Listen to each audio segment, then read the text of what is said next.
Tu continuas a dizer que a energia que criou a matéria não existia, e também diz que as probabilidades de o universo existir são quase nulas. Espero, portanto, que me envie as equações matemáticas que utilizou para chegar a esta conclusão. Quem afirmou que a partir da energia se criou a matéria foi você. O que eu disse é que surgiu a partícula da energia e a partir da explosão cósmica tudo foi gerado de forma reprogramada para que tudo ocorresse. Essa reprogramação não pode ser ocasional, justamente porque as suas consequências já estavam previamente definidas. O universo não foi formado por uma sucessão aleatória de acontecimentos. Quanto ao próximo ponto, admito que errei. Em física também utilizarmos potência nesse sentido de algo que um corpo possa atingir, chamamos-lhe energia potencial. Peço desculpa por isso, foi um erro crasso meu que tenho que admitir que me fugiu completamente. E para finalizar, eu disse que achava que Kant tinha sido o maior influenciador do mundo ocidental, mas não disse que concordava com tudo que ele escreveu. Influenciou os últimos 2 séculos, mas não foi o mais influente do Ocidente. Do ponto de vista filosófico, os mais influentes foram Platão e Aristóteles. Vai ser burro assim lá na puta que pariu. A sério, man. Não existe poder gravitacional inerente na matéria. A matéria, ao estar presente no espaço-tempo, provoca a curvatura deste, que por sua vez atrai a matéria consoante o réu raio de curvatura. Ao tu dizeres que a gravidade está inerente na matéria, estás também a dizer que independente da distância entre 2 corpos e da sua massa, estes vão estar sempre a atrair-se. Para se assim fosse o universo devia estar a contrair-se, o que não é verdade. Pelo contrário, está a expandir-se. Você não sabe nem escrever direito. Mas tudo bem, está confuso, se socorrendo no Google e nem vale responder. Quanto aos seus 2 pontos seguintes, sobre o caos, eu respondi depois. As leis do universo não se formaram ao acaso, já que as cordas ao vibrar com determinada frequência produzem certos fenômenos. Nesse sentido, se eu souber a função que define a vibração das cordas e souber a posição das partículas em um certo momento, vou poder saber qual a sua posição daqui a 10 milhões de anos, apenas por preposições matemáticas. Novamente, a ordem provém da vibração das cordas, que são produto de energia pura. A energia pura não provoca a ordem, até porque a ordem não é quantitativa, mas qualitativa. A ordem é um processo, não uma entidade. Este processo sujeita tanto a energia como a matéria. Quem deu origem à matéria ou à energia para que elas fossem dessa natureza? A pergunta é respondida, um design inteligente.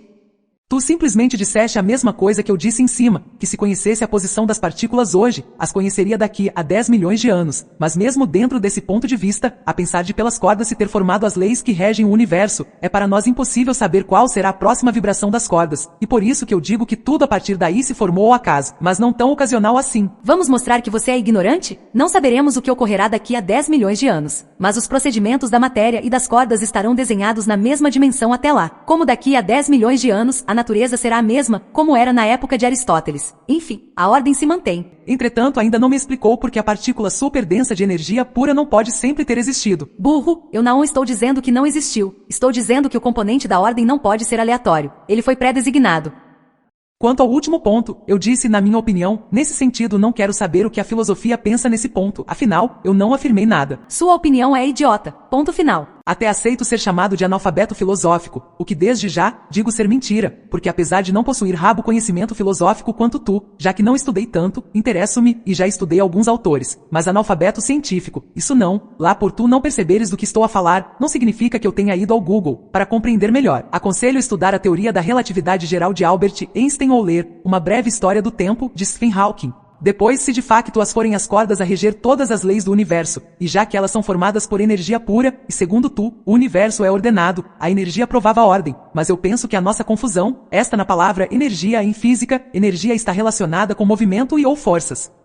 Ao passo que energia pura é a forma primeira e imutável, sendo tal como a energia sempre constante no balanço do universo. No seguinte ponto eu discordo de ti. Pense comigo, se nós soubermos como tudo no universo de comporta, e soubermos a posição atual de tudo no universo, vamos poder calcular a sua posição daqui a milhões de anos. Claro que isto foge completamente do alcance humano, já que seriam inúmeras funções matemáticas para cada interação, e teríamos que repetir isso para cada milésimo de segundo, no entanto seria possível. E vou lhe dar também uma informação. Nem todas as leis se mantêm. Velocidade da luz. Nem sempre foi a mesma. Cientistas chegaram à conclusão de que esta está a perder velocidade. Quanto à minha opinião, isso que tu disseste é igual ao litro. As suas consequências seriam indetermináveis. É isso. Estou à espera que proves isso. Se ela provoca a ordem, as suas consequências são a própria ordem. Tudo no universo provém dela. Estou dizendo justamente o contrário. A matéria tem um tipo de natureza que lhe é própria e que não se espera outra coisa. Da mesma forma que não posso esperar que a água vire fogo, a matéria, que detém as 4 propriedades já citadas, não se pode esperar algo além daquilo que conhecemos a partir de suas propriedades. E a partir daí podemos concluir que o acaso não existe e a ordem é um fato existente no universo. E a partir da ordem, podemos também concluir que ela não pode ser ocasional, uma vez que ela age sobre os elementos existentes no cosmos e determina nexos de causalidade aos fenômenos. E a partir daí concluímos também que não podemos pressupor isso através de um ato irracional ou de algo aleatório. Sim, percebo onde queres chegar, e de facto, segundo esse ponto de vista, o universo não é algo ocasional, e sim regido totalmente algoritmicamente. Ora, mas essa ordem que tu falas, em parte veio do acaso, e ao mesmo tempo não veio, parece uma fálica, mas não é. Deixe-me explicar. Quando a partícula de energia pura explodiu, lembrando que na verdade não foi bem uma explosão, já que para existir uma explosão nós precisamos estar fora dela, tudo o resto foi formado. E resultante disso, temos por exemplo cordas, que se formaram, e formaram tudo, inclusive as leis universais, já que é pela sua vibração. Ora, facilmente chegamos à conclusão que estas leis se formaram então do acaso, e sim é verdade. Então outras leis podiam se ter formado? Sim, totalmente, inclusive a teoria de cordas diz que existem infinitos multiversos, cada um com suas próprias leis. Mas a partir de as leis estarem formadas, tudo se desenvolve ordenadamente e algoritmicamente de modo a não existirem exceções a estas leis universais. Emoticone piscando. Em suma e para concluir, eu acredito nisto e o acho bastante lógico. Tu acreditas que é mais lógico acreditar em Deus? Pronto, muito bem, eu também concordo que Deus é bastante lógico. Apenas lhe expliquei esta teoria para tentar provar que Deus não é a única explicação lógica para o universo. Ok, não posso fazer nada se tu não compreendes as teorias que eu aqui coloco. Até agora ainda não provou onde eu fui incoerente ou ilógico. Eu me repito para tu conseguires entender. Mas pronto, até uma próxima. Meu caro, vamos demonstrar o quanto você é burro, só para finalizar. Primeiro, afirmar que o acaso, ou seja, uma sucessão aleatória e incoerente de fenômenos, pode gerar ordem é ilógico até a demência. Por favor, cite-me uma situação de aleatoriedade que possa ser ordeiro ao mesmo tempo, da mesma forma que a desordem não gera ordem, porque são excludentes dentro do princípio da identidade. O acaso não pode gerar ordem, porque no máximo, é ausência de ordem. E mesmo o que chamamos acaso na natureza não existe. Em suma, não vou discutir com você mais. Você é burro e inculto. Vamos mais além. A matéria é a sua própria causa. Isso também é demência lógica. Se você não tem domínio conceitual de lógica, do resto, vá comer capim que é melhor. Você é alguém que simplesmente parou no tempo. Está com a ideia de que do acaso nunca pode surgir ordem, o que é verdade, mas temos noções de ordem e acaso diferentes, ou mais concretamente aplicamos-la de maneiras diferentes. Meu caro, já parou para pensar que você abusa de conceitos que não domina? Acaso, ordem, etc., como também critica algo que não leu, como metafísica. E com efeito simplesmente descargas a minha teoria sem sequer tentares compreender. Meu caro jumento, já mostrei aqui que você não sabe o que é o acaso, não sabe o que é a ordem, não sabia nem mesmo as propriedades da matéria, que demandam uma ordem. Aliás, não sabia nada de Aristóteles, apesar de dizer que tinha lido, não leu. Você é desonesto e burro.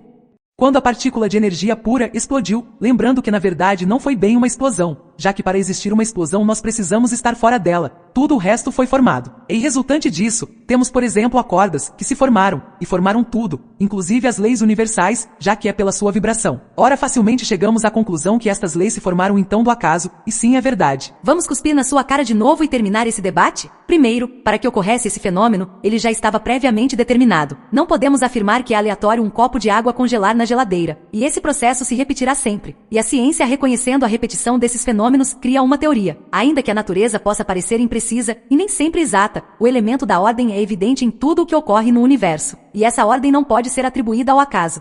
Já desenhei, esmigalhei sua cabeça, surrei você e você ainda insiste em mentirinhas, usando conceitos que não domina e falando nonsenses. Então outras leis podiam se ter formado? Sim, totalmente, inclusive a teoria de cordas diz que existem infinitos multiversos, cada um com suas próprias leis. As leis não se formam aleatoriamente como a matéria, cujas propriedades também são leis, não é aleatória. Elas não somente existem, como se repetem enquanto fenômenos. Isso é ciência, sua anta analfabeta. Mas a partir de as leis estarem formadas, tudo se desenvolve ordenadamente e algoritmicamente de modo a não existirem exceções a estas leis universais. Aqui explico o acaso e a ordem. Vamos cuspir na tua cara de novo? Quem disse que dentro de leis universais não há exceções? As exceções também seguem leis próprias em seus fenômenos. Seguem também outra ordem. Só que nisso há uma unidade.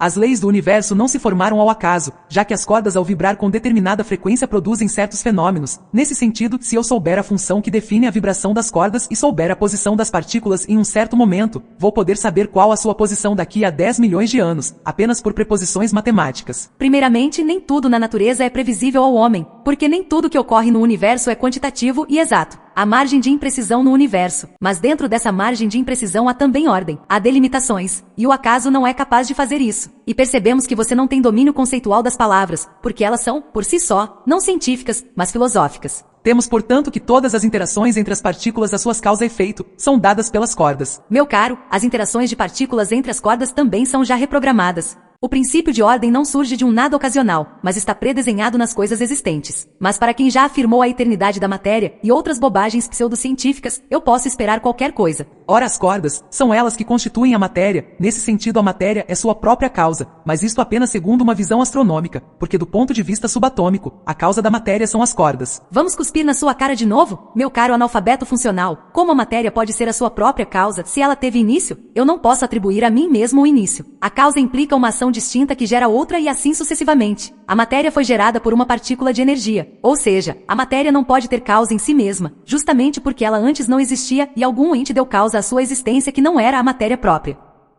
Algo gerou a matéria que não pode ser a própria matéria, da mesma forma que um livro não pode gerar um livro ou uma mulher grávida não pode gerar uma mulher grávida. Analfabeto cuzão vai estudar o que é uma causa, ao invés de falar asneiras monumentais. Mas isto apenas segundo uma visão astronômica, porque do ponto de vista subatômico, a causa da matéria são as cordas. Faz assim, cara, na boa. Vá lamber o cu da sua mãe, e aí tire bosta do cu dela e coma. Bloqueado. Paciência tem limite pra burrice.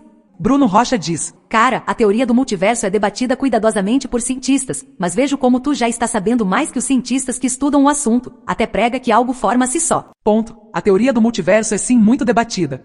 Mas ela é tão válida quanto um deus. E depois, eu que dei chilique. Que eu saiba, não fui eu que saí com o rabinho entre as pernas quando vi que tinha perdido a batalha e bani o adversário.